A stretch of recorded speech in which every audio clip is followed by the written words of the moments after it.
Flop Culture, a podcast all about our favourite flops. I'm your host, Fionnuala. I hope you're well. I hope you enjoyed last week's episode on leap year with Mern O'Connell.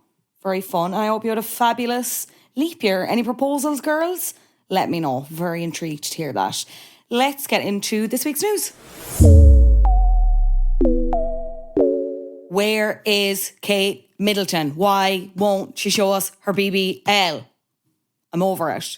She has been off the grid, so it spawned all these conspiracy theories about Kate Middleton, Princess of Wales. She had basically withdrawn from public life because she had to undergo abdominal surgery. I think it was in January, but she hasn't been seen officially, I think, since Christmas. So obviously then you have all these mad conspiracy theories. The BBL, she getting plastic surgery. Is there an issue with her and Prince William? Have they split up? And she's pulling a Meghan on it and is like, bye-bye, and is going out the back door of the royal family. Who the hell knows? Or did she actually just get abdominal surgery and is recovering like a normal person? Couldn't be. Absolutely couldn't be. I'd much rather speculate. But she was seen for the very first time this week. TMZ got the pic of her. She's doing the school run with her mum, Carol. But I'm going to tell you right now, that photo on TMZ, that's not Kate Middleton. That's absolutely not Kate Middleton. That's Katarina Messington. That's never as a person looked less like Kate Middleton. You know what I mean? And I know the photo's grainy. I know the photo's as grainy as a packet of Ben's rice, but it's not her. It looks, I don't know. I don't know. I'm not convinced. I don't think, even with this, I don't think we'll see her. I don't think it's helped. I don't think the photo's helped.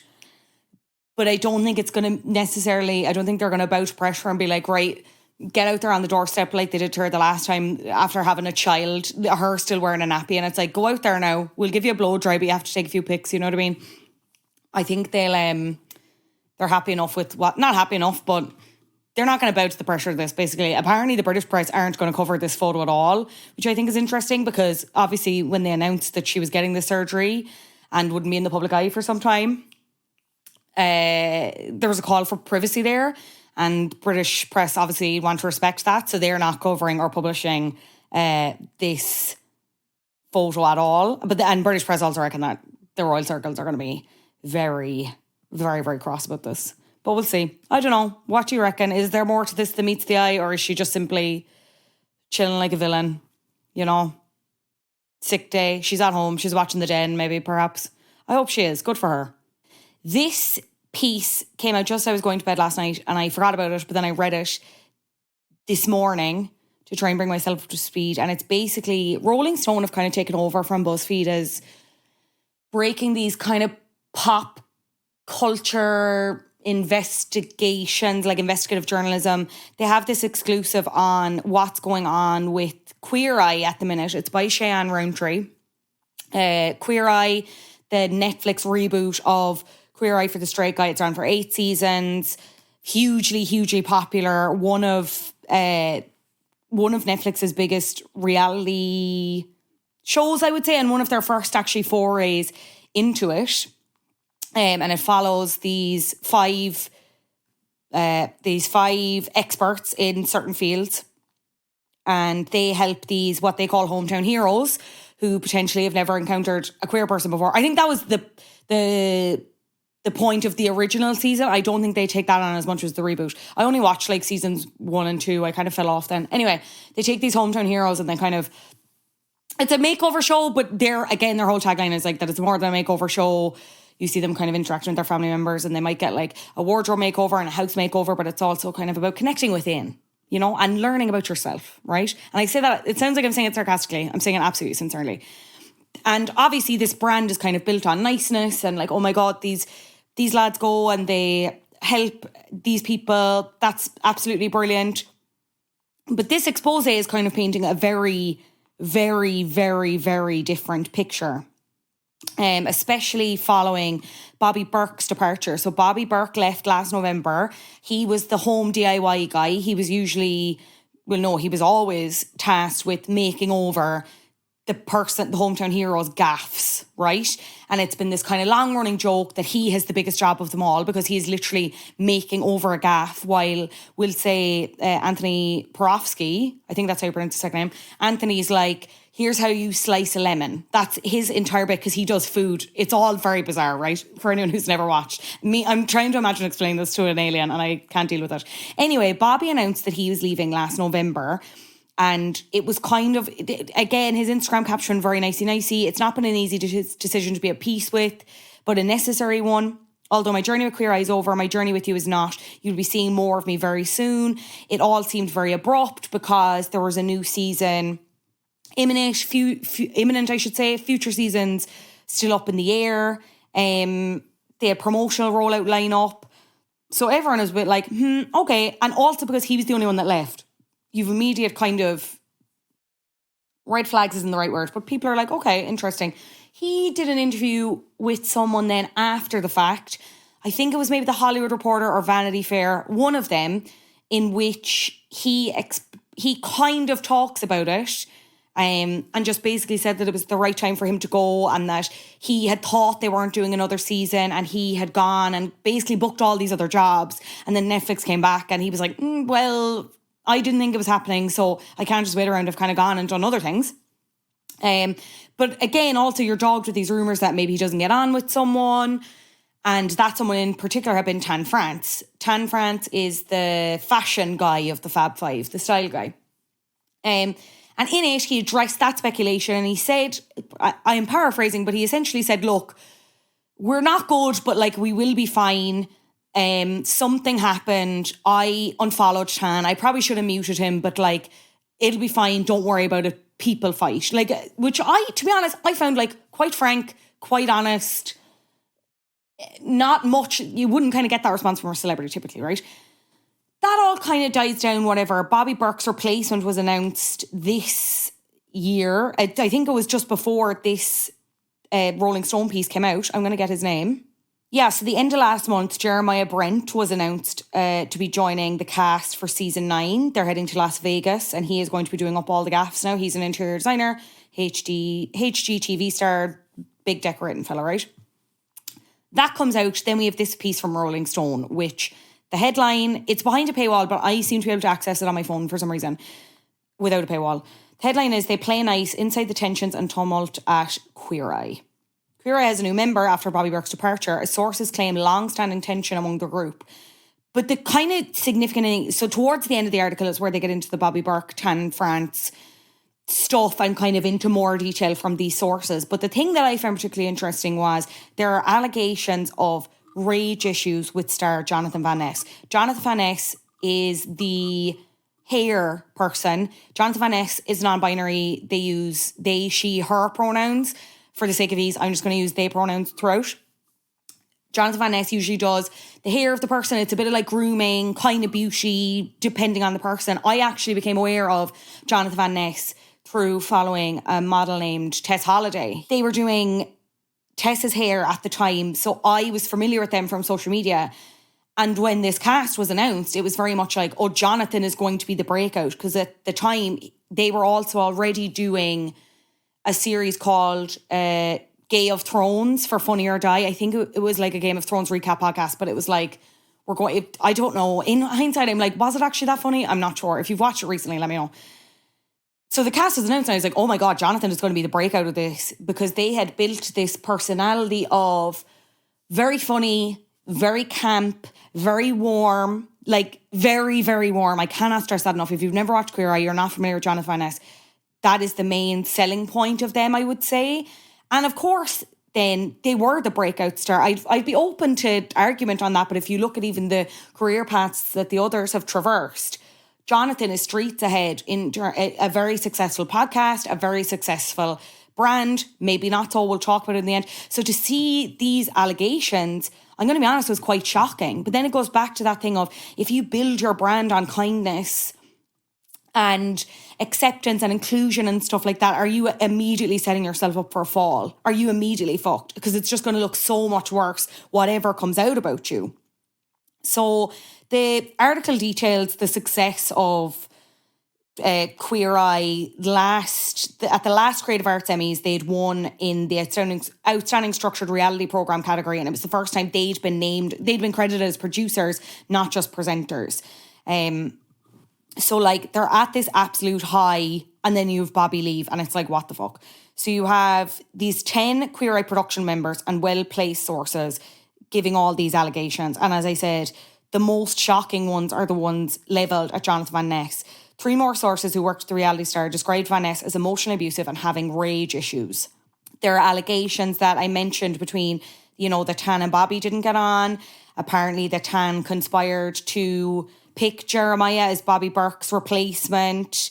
None of them have commented for this story, I should say. And it's interesting because you have, when the show was initially announced, it was obviously because people are obviously very skeptical of reboots and this specific reboot. And the cast were essentially, I don't want to say there were a lot of unknowns. I'm not sure that was fair, but they weren't at the level of fame that they are now, obviously. And there's a big question around, like, are they going to get on? And the why this show works is because they do let on that they get on so well, right? And again, sometimes that is just TV. That is just, you have to go in, you do a job, you do it professionally. They're not necessarily your best friends outside of work, but it wasn't even that. They really played up the fact that, they ended up adopting this moniker of the Fab Five, this real family dynamic. David Collins, who's the creator of the original series Queer Eye for the Straight Guy on Bravo, was responsible for piecing them together and talked about their chemistry and said it was instantaneous. Some of these sources even saying it as well. They all really hit it off. They all really liked each other. There was a reason why they were cast. And then apparently you just have it that they're getting kind of ratty with each other because they're all kind of fighting for the breakout moments. You've Bobby kind of initially in on the joke about him being the one that does the most work but getting the least amount of screen time. That kind of bit wearing thin for him. And as I mentioned, Van Ness's alleged issues on set. Reading another piece here.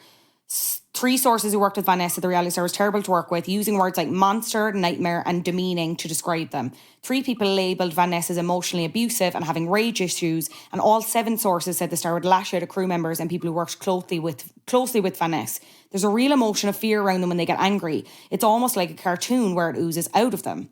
It's intense and scary. That's a direct quote from one source. During filming, one production source estimated that Van Ness would explode at least once a week. He was a yeller, they said. Van Ness obviously has not commented on this. It's an intriguing piece. I would encourage you to go read it, especially just the dynamics around the casting. And especially because they're going into this new season now. I'm like, how the hell are they going to play this off? And especially because it talks about how so obviously they didn't think it was going to get renewed, or maybe they thought the season was the last season. So that's why Bobby went out and looked for more work. You have a lot of other sources kind of saying that they were surprised about the decision to keep Queer Eye going. And why that cast wanted to keep coming back to it. And, they have them saying that despite the infighting intentions, the other members agreed to return because Queer Eye serves as the main vehicle to keep their stardom afloat.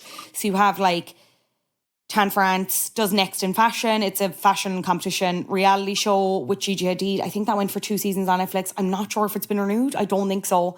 He has his own production company. That remains to be seen how successful that's going to be. I mentioned Jonathan Van Ness. Getting Curious, hugely popular. That had a Netflix docuseries that I also don't think is going anywhere.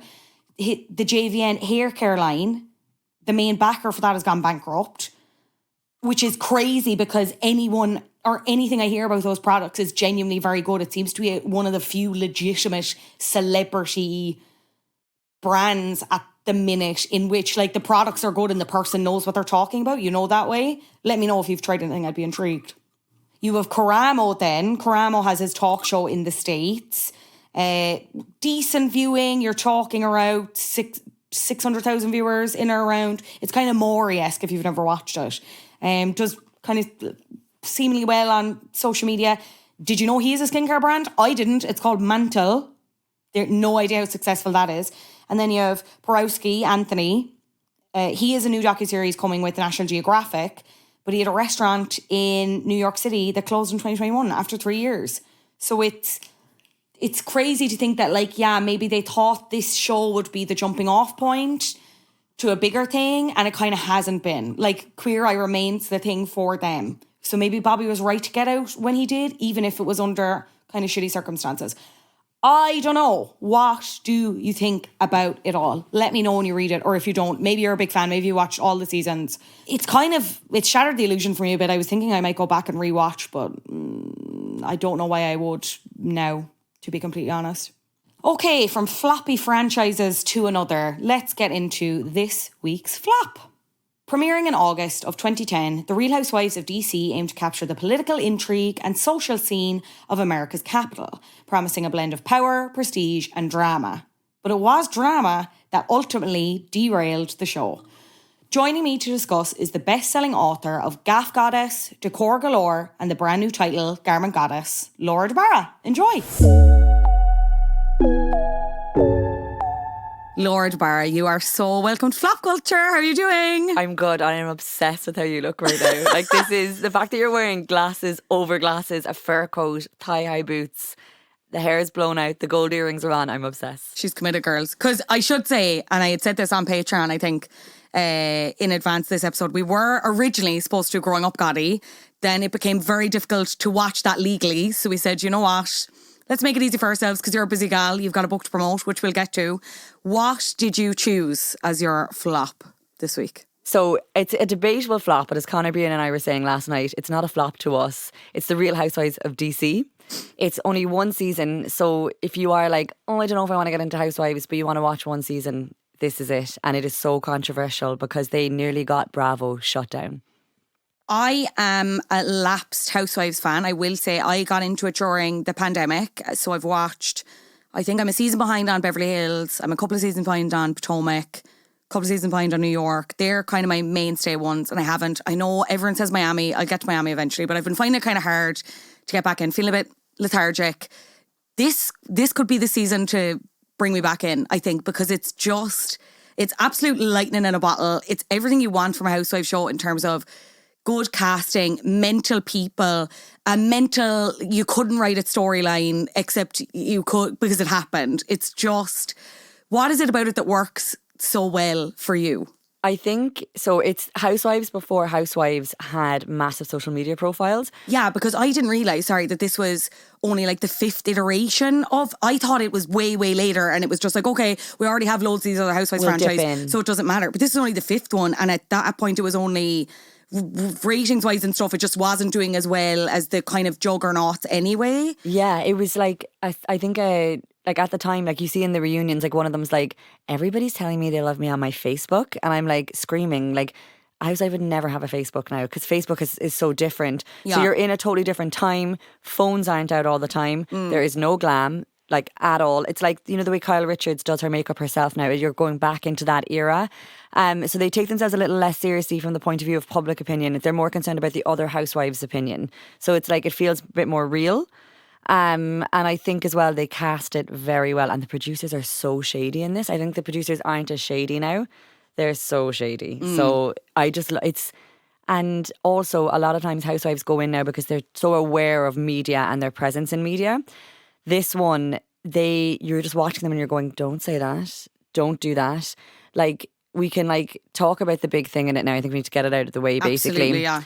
There's a couple in this TV series, and Tarek and Mikhail, and even though they all call her a different, pronounce her name they're differently. They're all calling her Michaela. I'm like, yeah. The whole season her name is Mikhail. Even when she's like, it's spelt like Michael. It's like so funny. And they are basically, you meet them, because how they cast a lot of these housewives is they kind of say like, right, who's the Lisa Vanderpump? You can kind of see, you know, who's going to be like, one of their taglines is like, I was born in this town, kind of like Kyle Richards. Yeah. So I can kind of see from like a production point of view, they're like, that's going to tick that box. And then we had a couple who were like super flash and a lot of people who are quite wealthy aren't that flash because they don't want people counting their money, right? Like I would experience that quite often at work. Like it's not a wise thing to do. They are the opposite. They're like just spending so much money. So immediately you're like, this is a bit sus. But they basically snuck into the White House for an event and people lost their jobs over it. People at Bravo lost their jobs over it. They were banned from ever shooting in the city again. There was a second season planned because we were going to meet the adoptive father. We were going to see the fallout of the business. We were going to see the winery go under. There was so many plot lines for season 2 and everything got shut down. Cameras down, get out of our city. So that's where this season, at the start you're like another housewife, but like by the time you get to episode 4 or 5, you're panicking. There's so much tension in it that you don't typically get with the housewives. I will say, obviously, you have your moments, but as you said, even these last 2 episodes, or as you're watching Mikhail Salahi and Tarek Salahi make their way to this dinner that they're supposedly invited to, which as it turns out they're not. She's getting all her beauty treatments beforehand. You have the producers presumably prompting the hairdresser to be like, see the invitation. ask about the invitation, and she's like, oh, yeah, I must get it. It's in the car, not to be seen in the car. People are ringing them and they're like gloating about being invited. I didn't realise it was as serious as it was until you hear them describing it as literally a national security breach. They're watching them being interrogated on C-SPAN in the final episode. It's bonkers. It's chaos. Bonkers. It's chaos. And then the whole time they're going, we did have an invite. I can't describe it. Like when you're like, even when I was describing it to you saying it's controversial and it's crazy, when you're watching it, you're like, there are no words for this. It is insane. And even afterwards they're like, no, we were invited. And Andy Cohen is reading the email going, now an optimistic person may think they might still be getting an invite, but this isn't an invitation. And they're like, no. And they snuck through a kitchen into stuff. Like it is insane. And it's only 1 season, so you can chomp through it. Like if you've like a bad hangover or you're like sick for 24 hours, you can get through that sitting in your bed. I was absolutely going to say it's perfect. If you've the flu, you need to this might actually cure you, I think. Yeah. It's genuinely, you're in bed, you watch this, suddenly all symptoms alleviated. The dopamine hit, the serotonin off this is unbelievable. And the clothes, and then also Beverly Hills was such a hit because you're seeing different women at different stages that are usually well documented for women, like divorce, the husband leaving them, all that kind of stuff. So we've got one who, her husband's the photographer for the White House, and basically he's breaking up with her the exact same way of what Camille Grammer was going through in Beverly Hills. So you start to see that, and then she announces they're getting divorced at the reunion. It is so juicy. You don't get that juice anymore. No. Like Beverly Hills will make up that a dog got adopted, and like we have to watch that for a season. Whereas this Don't talk to me about that season. I still get, if I think about it too much, I get angry. We honestly. lost a lot of good fans during that season. We lost a lot of people because of that. So like this could bring people R.I.P. back to them. in. I know, Gone but right? never forgotten. I know. Who else do we meet? You mentioned Kalamani. We mentioned Mikhail. Who else? Who were the other housewives that we meet? Stacey was great. Like loved Stacey. Loved it. Now, definitely did not like the controversial take on gay marriage. So there's I felt very disappointed in that. But it's a funny season because obviously there are these and you could say that with all housewives. There's these moments of total levity, insanity, not serious at all, and then you have moments like this where they're actively talking about gay marriage and they're kind of having debates about it. And as much as I think it's really important that that's seen on TV, there are a lot of positions and takes that you're hearing and you're like, oh my God, like wanting to rip skin off your face. When you find out that most rich women and housewives are Republican, devastating, and they have Republican points of view, you're like, crap, you know what I mean? I didn't realise that I was just going to see her Jimmy Choos all the time. I realised that like we do not agree on some really core things. But she was great. Like her husband, like what a performance. He could be a housewife just himself. Just let him be. He got the memo. Like he would come in and he would say one line and then bring like whatever, because each housewife usually has a producer. Whoever was their producer just knew what to do. Like. Yeah. And I found her great. Her friend Erica as well knew what to do. I think in season 2, she would not have been a friend of, she would have been a housewife. Yeah. And then you have Linda, who is like, so she's 53 and her boyfriend, who she refuses to marry, is 35. Yeah. Handsome, tall. She is tiny. Like you can tell like she's getting older and like we all shrink as we kind of get older. And then she's got the big bouffant. She's fabulous. Drinks scotch. Admits at the reunion that she's always on a load of different medications mixed to get herself balanced out. She's a bit crazy. Yeah. But she's kind of like, there's always one housewife who gives you like what you're thinking in the background, like, she's saying, well, that's not a good thing to do. She's kind of like the audience commentary. She's that housewife and she's wise and she's a bit more removed from it. She was fab, but Kat O'Mahony, like, she came out after this season saying, I needed to do a lot of soul searching after that, because she said some she's the British, like the Lisa Vanderpump role, the British woman in America slagging off Americans. And then just saying, well, darling, it's my sense of humour. People just don't understand me. I'm slow when I talk. She's from South London as well, Southwest London. I've never heard that accent down there, but maybe I wouldn't be allowed into the part of Southwest London that has that accent. Do you know, maybe they don't want me in there. But she basically, like, I think, afterwards, and her children she's these two little girls. I'm not joking. You know, they say sometimes like children come back as someone who's already like they're reincarnated. Yeah. Her children are reincarnated from like, I don't know, like cruise ship singers. You know, like they are like this duo. I keep expecting them to come in like a T-bar diamante shoe and like a feather headdress. You know that song, like Her Name Was Lola. She was a showgirl. Her name was Lola. Feathers in her hair and a dress cut down to that is her two little kids like personified. They are so funny. So like, biting, just... I'm terrified of them. Like usually I don't get terrified of kids until they're like teenagers and then they're like, you know, that kind of like... they'd scalp the two of us. They would scalp the two of us and they would laugh at how bad our hair are when they're holding it up. Like when they're getting her to pick something out, like one of them holds up her mother's dress and it's like, what about the state of this wedding dress? And then when she's fighting with her husband, they sit on the chair behind her like two kind of like bodyguards, making faces at the dad as she's going, well, darling, you're always leaving me by myself. And they're like, oh, it's by myself. Like, it's like this girl group, like, attacking him. Like, they're worth even just watching them in it. Yeah. But I felt so bad for them. There's a massive fight where they have to watch their mum be ganged up on.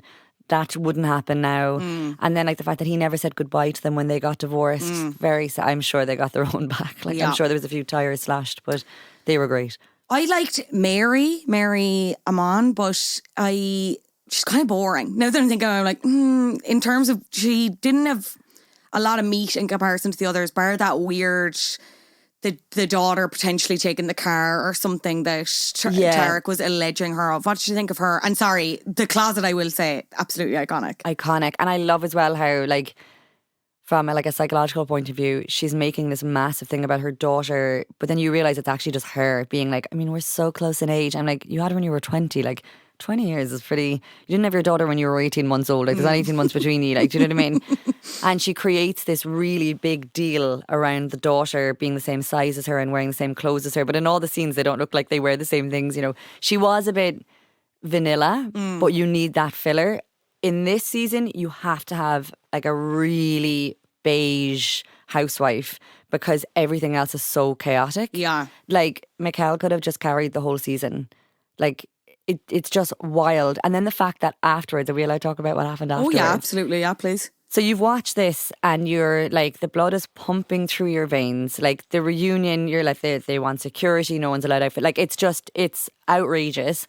And then afterwards you find out, now as an Irish person, I think this resonates a bit. Like if you've lived in Ireland, you'll be like, oh my God. You know that song by Journey that they play at the end of every night out here? So Mikkel runs off with one of the singers in Journey after this show. And like, this is why we needed a season 2. And her husband ends up filing a missing persons report because she literally runs away with him. She dated him years prior. And then she basically rekindled her romance with him after the show had ended. Neil Sean, yeah. And they've got like millions of followers on Instagram. Yeah. She's up on the stage selling merch. She's like, we're back in Dallas, get your t-shirts. Like I cannot believe that she's lived these two completely different lives. He proposed to her on stage, I think, at a Journey concert. Like, oh my God. Like now that she's even more famous now for that than she was back then. Yeah. And then Tarek, I think, married somebody else. Yeah, they're happy out doing. And Kat, I follow on Instagram. She seems to be living a happy life. Iconic. Tarek was they tried to make an Airbnb out of Oasis, I think, with the new missus, and they tried to sell t-shirts that were like, I crashed at the White House Gatecrashers house, whatever. And like apparently if you went around, like he had stickers over Michael's face in photos around the house. Unhinged. Oh, yeah, no, like definitely unhinged. Unhinged. And like the kind of like, you could see at the reunion when Andy says to her, so you go everywhere with your husband, and she just starts going and like crying, and you're like, oh no, like is this like a, you know, like signal for help, or is it that like deep that they are so codependent that even thinking about him gets her so emotional? I'd love to watch it with a therapist. Like I'd love to be like, what does that mean? You know, like I think their relationship is just such an insight into almost like control, and they're trying to control the narrative around them as well. You know, she's like, I was a cheerleader, I wasn't a cheerleader. Even her illness, like when she comes out to say that she has MS, the majority of people were like, God, that's really sad. And it would explain a lot of the things that like when she was talking about like weight loss and stuff like that. And so most people would have heard that with a sympathetic ear. Not the fucking housewives. Oh, the housewives are all literally like, no lies, don't believe you, don't One believe you. One of them said, you only picked MS as your fake illness because it's your initials. I was like, I totally missed that. Jesus That is like Christ. classic Housewives. What a mean, like it's just really mean. And then also it's just classic Housewives. It's just delusional, like the whole thing.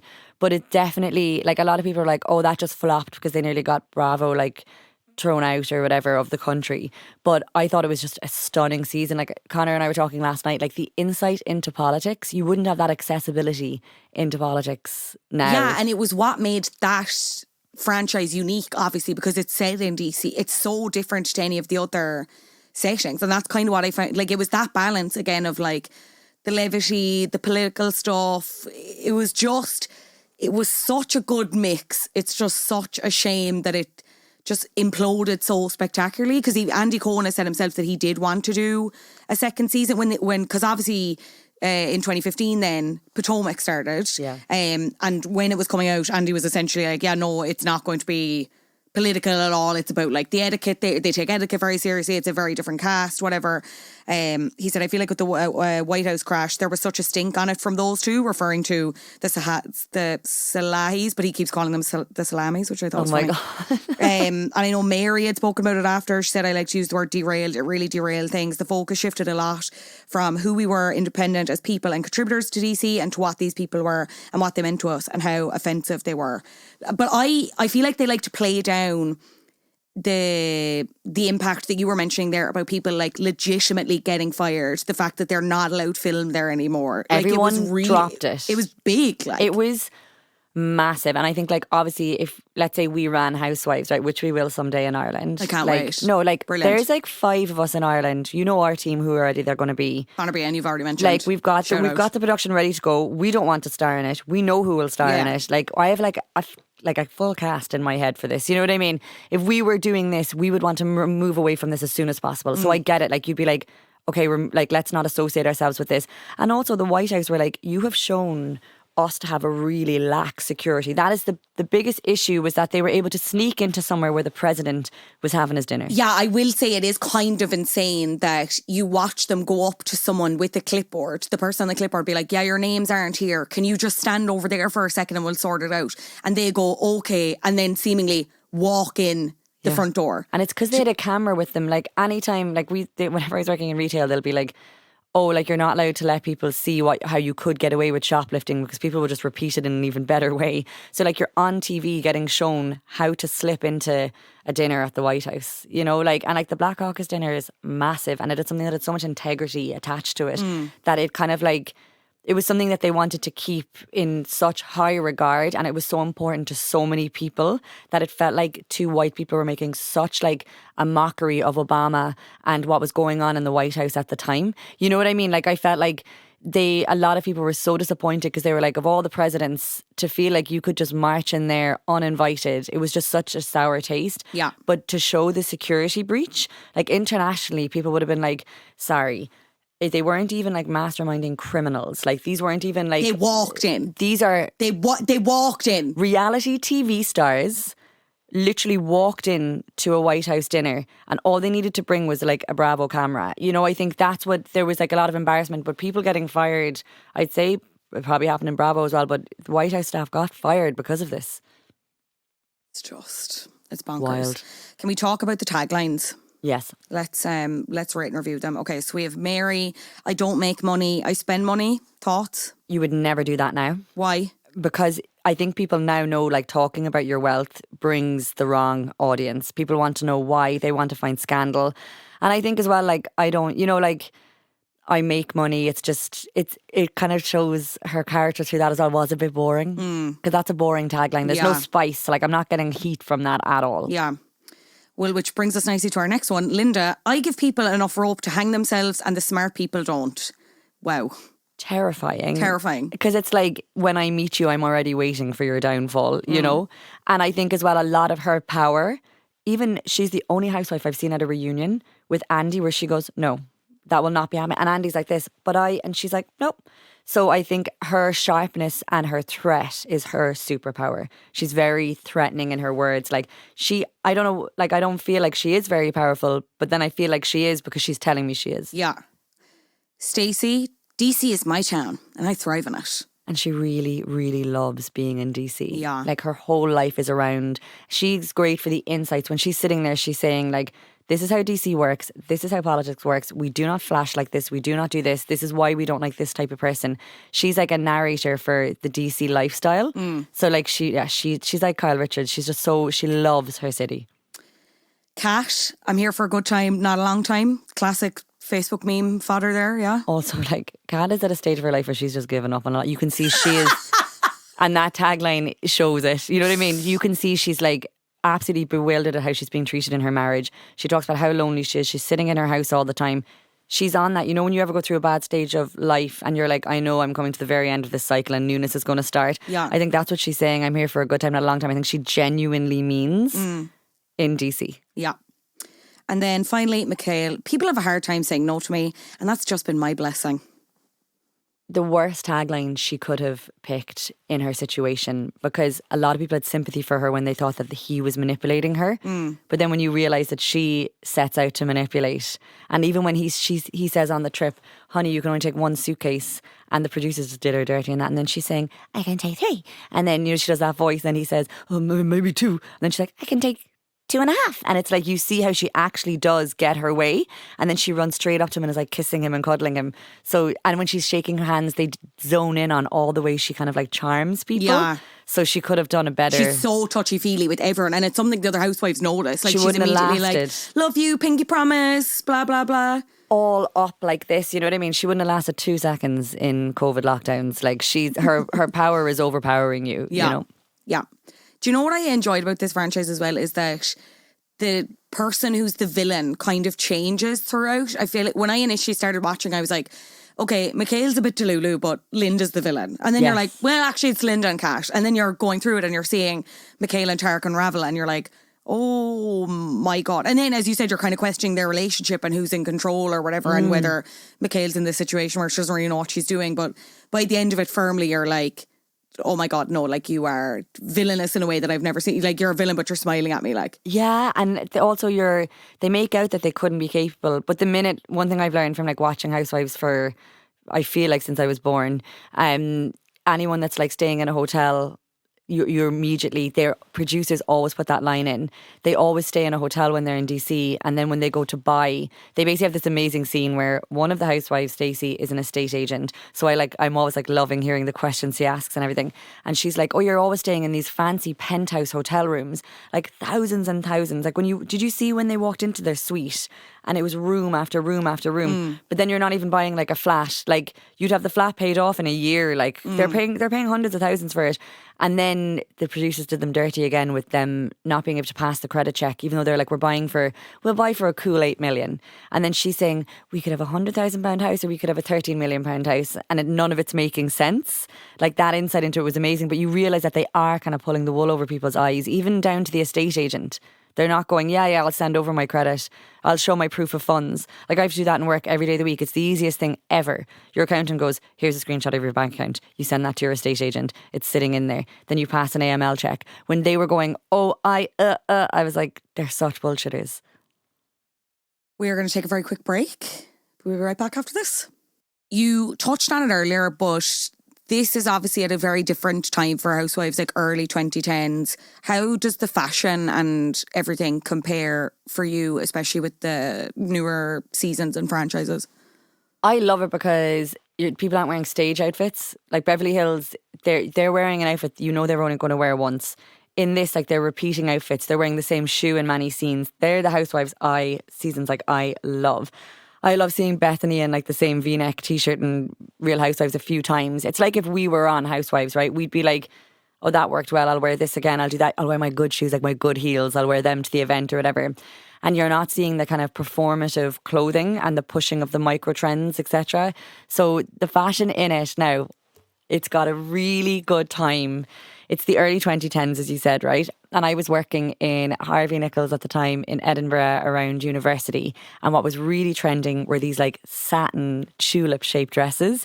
And they were like, Do you remember? And Yes. why did we dress like mothers of the bride going out to the club? Yeah, you know what I truly. mean. And then a few What years was that about? Like, a few years earlier, then we were dressed like we were in an office. Do you remember like when Sugar Blazers. Babes pushed the button, came out? I was in a pencil skirt. Blazers, pencil skirt. I was out. Yeah, right. Sugar Babes have a lot to fucking answer for. I'll tell you Truly. that. And Girls Aloud. I remember thinking I was like in a black shirt, black pencil skirt, and a little waist belt, and I was at an event, and I just kept getting asked for drinks all night because everyone thought I was working there. And I was just like, okay, like, you know, I remember just thinking like I've gone too far with like the office formal look. But that when they came in, Erica and Stacey come into one of the events. It's I think the evening where they have the scrap in the hallway in front of the children. And they're both wearing these grey dresses, right? And it's really obvious they've rang each other and gone, what are you wearing? Let's wear the grey. And when those two silhouettes came through the door, it's the tulip-shaped skirt with the pleats along the waistband. It's like a shift and it goes to the worst part of your knee because it's hard to walk, it's hard to sit down. And when I saw that, I was like, oh my God. And even when they come out and do the taglines, Linda's dress, it's that satiny, silky, shiny look. And then Kat, she says in it, and once, because Kat doesn't dress like the rest of them, and it's not like, oh, some British darling. She does say, like, I haven't bought new clothes in about like 10 years, you know, that way. And I do think that's a lot with her husband as well. He's the earner and she's trapped in the house because she's not independent. She becomes independent on the show and gets a paycheck and leaves him, which is stunning. But like, you can see the difference. Like, a lot of them are wearing clothes of the now. You know, when Linda's doing her poof my dress, that was just so in fashion at the time. It was peak 2009 to 2011 fashion. Like, I don't know what we were doing, but we were doing something on repeat for the whole time. So I just love that insight into all the housewives have something like that. They're such nice time capsules in some ways to be able to refer back and be like, oh yeah, I remember this. I remember wearing this. Have you ever watched OC? Yeah, but I never finished it. So OC has such Cork vibes for me because like, I don't know what it is, but like, in Cork, like, we verge on bad taste in the best way possible a lot. Yeah. You know what I mean? Like, even like I brought my friends to Cork and they were like, men are so camp here. Like, I'm obsessed. Like my uncles would be like, God, you look stunning. That's a stunning dress, you know, like, and it's really like powerful. And they're in a bright red pair of trousers. You know what I mean? It's like very flamboyant like that. And OC is like that. They wear, you know, those star top, like basically they're fully embellished jersey, A-line shape, and a pair of flared jeans, and then a Cork platform. Yeah. Like, you know, like that kind of look, like, and it's all of it. I can almost smell the fabric. I can hear the sound of like the bangles. Like, it's Housewives gives you such a snapshot into a time that we were able to wear our clothes constantly. So we have more of a grow when we see them. Because I'm like, oh, that's just like a dress that I wore repeatedly at that time. Yeah. Whereas when you look at Beverly Hills now, you go, oh, there was a month when everyone wore Fendi tracksuits. Yeah. But I never wore one myself on repeat. You're more attached to the old Housewives clothes. Can you ever see Real Housewives of D.C. coming back? I suppose as a franchise standalone, and also this cast in this show, or maybe as part of another show? It's kind of a two-part question, but what do you think? Never. The White House, like, as we see in that franchise, they run the show. Everything's around politics there. That is like the Geppetto of the entire city. You know what I mean? And for good reason, obviously. But you breach their security, you're not going to be allowed to take up cameras again in that city. I don't think anyway.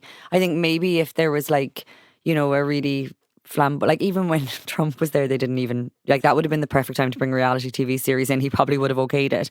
But I think there was just such damage done. Yeah. And I think also, I don't think Bravo would want to sit and beg to be on it either. Yeah. Like, when you look at Potomac, like, and I also think politics are very, like, when you look at America now, I don't think people want to watch anything to do with people fighting for being one side or the other. I don't think we want to hear about it. I think it's so nuanced, and I think so many people are so heavily affected by politics now.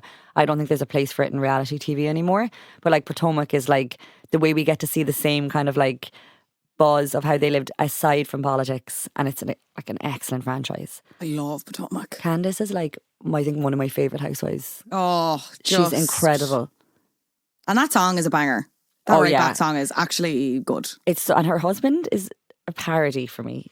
Like, I'm always like, this isn't real, right? You know what I mean? Yeah. Like, he's like, you know, like when you're like a young teenage boy who gets obsessed with, like, you know, just being like really macho and stuff like that. Like, and he's in his little hoodie, like giving out, you know what I mean? I'm just like, what is going on here? You know what I mean? And he's like, how much was that bag? And I'm just like, Like, this is crazy. Oh, and Portia's God. coming back to Atlanta. Yes, we saw that. That will be chaos. She gets the memo when it comes to Housewives, so she's going to destroy the place. I can't wait. All kicking off, all changing.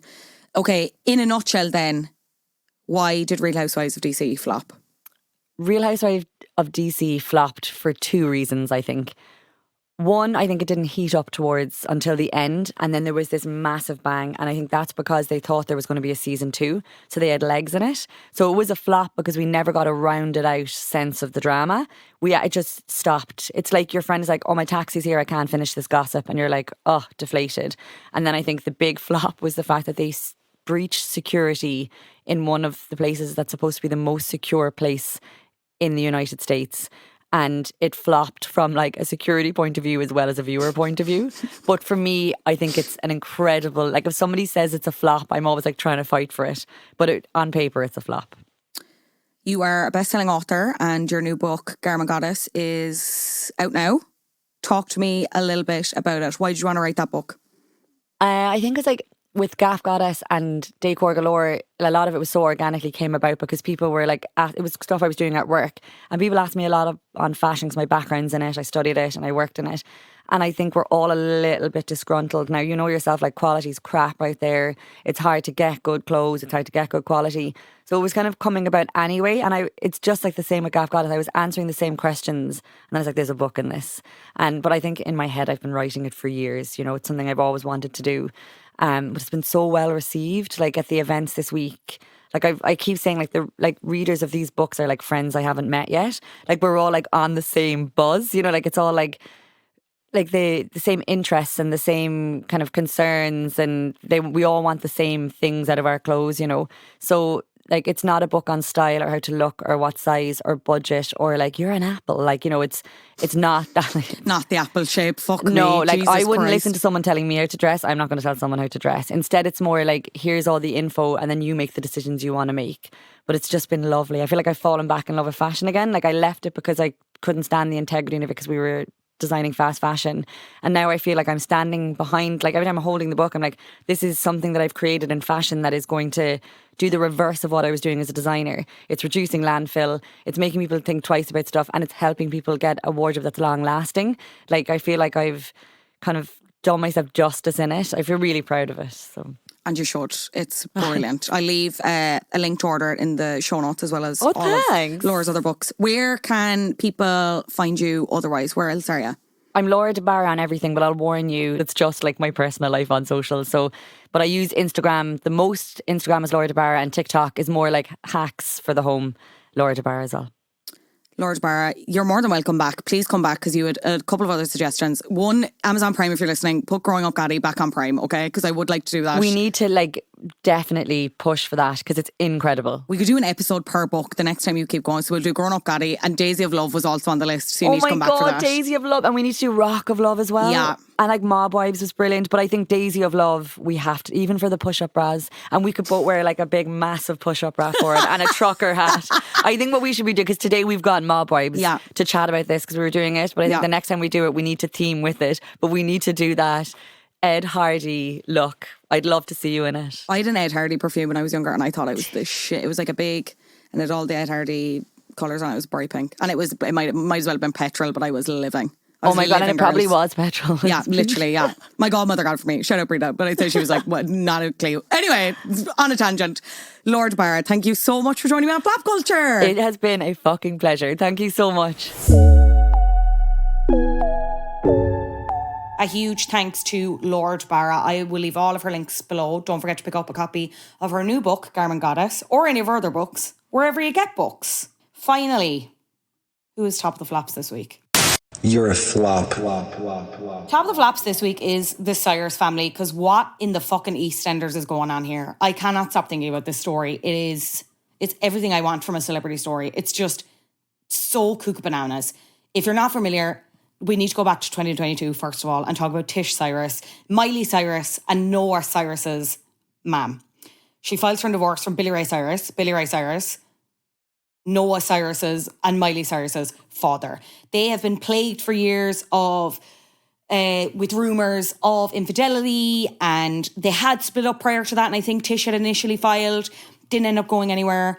But ultimately, she did file on April 6, 2022. She said irreconcilable differences. It is after 30 years, 5 amazing children and a lifetime of memories. We've decided to go our separate ways, not with sadness, but with love in our hearts. That happens. That's all grand. Noah and her dad collaborate on a song, September 2022. She calls him her hero. That's great for them. Brilliant. November 2022, Billy Ray is engaged to a singer called Fire Rose, who is a lot younger than him, who he met on the set of Hannah Montana. I am going to leave that information hang in the air, and what you do with that, that's your business. But at the time he said, no hard feelings. His family were like happy enough with the engagement. Everyone knew that relationship was over a long time ago, referring to a split from Tish even. Everybody's turning the page. It's been a lot, but everyone knew that it was time for change.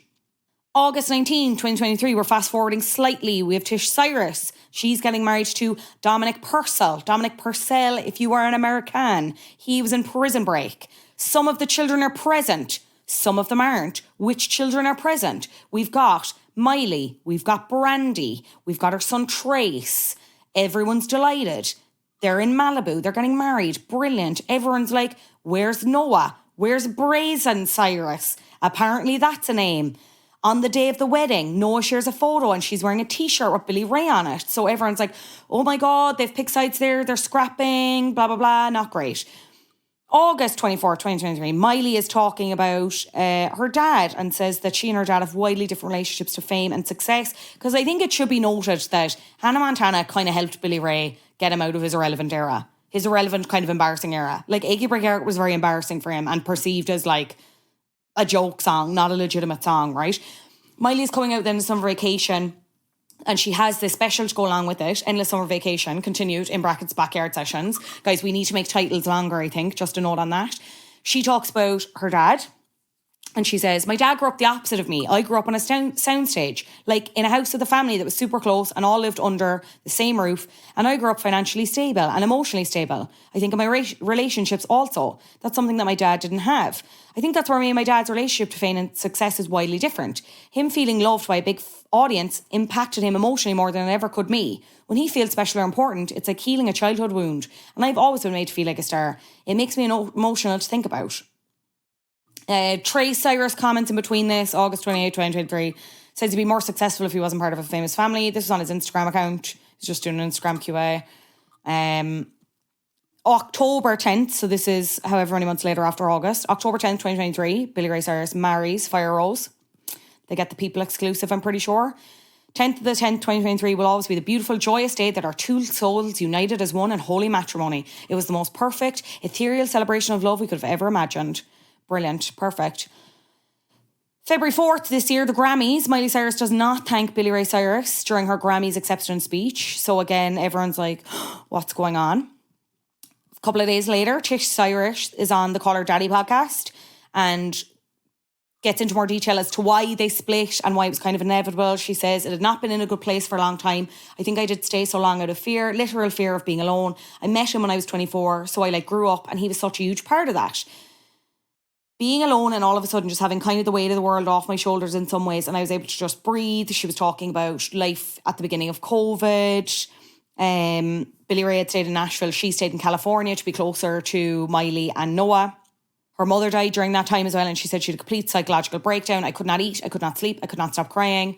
I don't have my mom, and then I don't have my husband, who's been my husband for 30 years. Looking back on it, it would have been better for her had I left. I would have been much better. Yeah, she had previously filed for divorce in 2010 and 2013, so she's talking about how she wanted to protect Noah, in particular, who was still very young at the time.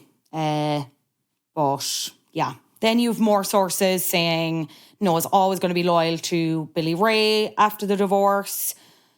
Then, March 1st, you have a source tells people that Noah was casually seeing Dominic Purcell before he got with her mum, Tish. Okay? This is what the source said. Noah and Dominic were seeing each other in a friends with benefits way off and on. They stopped seeing each other and then Tish started something up. Tish knew he had been seeing Noah. Tish never gave Noah the chance to talk about all of this before they got married. More accusations then that like she was banned from the wedding so that she didn't make a scene. You have a source from Miley's camp saying Miley didn't have a clue. Miley had no idea about the drama with Dominic, no idea at all. She confronted her mom about it. She thinks it's a strange situation, but she loves her mom and wants her to be happy. What's going on, girls? Like, what in the Take a Break magazine is going on here? It's too wild, and and there's too many sources, and nobody is saying anything that there has to be some truth in it. So it's like, did Tish not know? Why would you then not immediately divorce a man who was with your daughter, who is, just to put it into context, Noah is 24, Dominic Purcell is, frantically Googling, never has Dominic Purcell ever been more relevant, 54. 54, Noah is 24. 30 years. More information, I'm just going to let it hang in the air. I'm reading another piece here. It's an exclusive to Us Weekly, so again, pinch of salt. But the headline is, Miley Cyrus is fully aware of sister Noah's relationship with Dominic Purcell. And she's out here being like, remember this song with Pharrell I did? Can we listen to this and maybe ignore the craziness over here? Maybe? Brilliant. Perfect. A second source tells Us Weekly, that Noah was not Dominic's ex when Tish began dating him. They were seeing each other when he started dating Tish. Despite knowing the truth, the first source claims that Miley took her mom's side and did everything in her power to keep Noah from crashing the 2023 wedding. However, a third source tells Us Weekly that Miley tried to stay out of the family drama, but her strong bond with Tish won out. Miley believes the family rift is beyond repair at this time. Miley's devastated her family's been torn apart. Noah refuses to communicate with her sister, and Tish is not open to any reconciliation with Noah. What on God's green earth is going on in the House of Commons? What's going on? What do we think? Did someone knew? Is it true? Did someone knew? Is that English? I'm not sure. What Dominic, what are you actually doing in the midst of all this? You know what I mean? What am I doing talking about the girlies when, the Cyrus family, we're on a discovery of learning here apparently. Top of the flops is Dominic Purcell. You messy, messy man. Stop fraternising with women that are 30 years younger than you, first of all, and maybe go do something that isn't a fucking irrelevant Prison Break reboot, okay? Maybe try getting a job. Has anyone tried doing that? Revolutionary. Brilliant. Consider that. Anyway, that's it from us this week. We're on social media at @flopculture_pod on Instagram and TikTok. Come join us over there. I'd love your ratings. 5 stars. We're actually nearly, I feel like I only just asked for 200 reviews and now we're nearly, or 250 and now we're nearly at 300, which is crazy and I really appreciate that. That's on Spotify. Yeah, we're 269 lol. If you want to leave a review, if you want to leave a 5-star review on Apple Podcasts and your nickname, I would recommend a bop or flop to you at the end of next week's episode. Shout out to the patrons. It's patreon.com/flopculture. There's a new episode coming this month. Now that the dust has finally settled, myself and Orla Condon, host of My Pod on Paper, and don't quote me, we are talking Love Island All-Stars. And there's lots of other episodes coming too, so keep an eye out for that. Let's shout out some patrons. Hello to Albugs. Hello to Grania, and hello to Taylor. And hello to Ashley. Hello, Ashley. Thank you for being a part of the Patreon. I really appreciate it. Patreon, I should say. A reminder, you can watch some of the episodes of Flop Culture. They're on YouTube. It's youtube.com/Fionnuala J. This has been Flop Culture, as always, edited by Adam Shanahan. I will see you all next week for more flops. Bye-bye.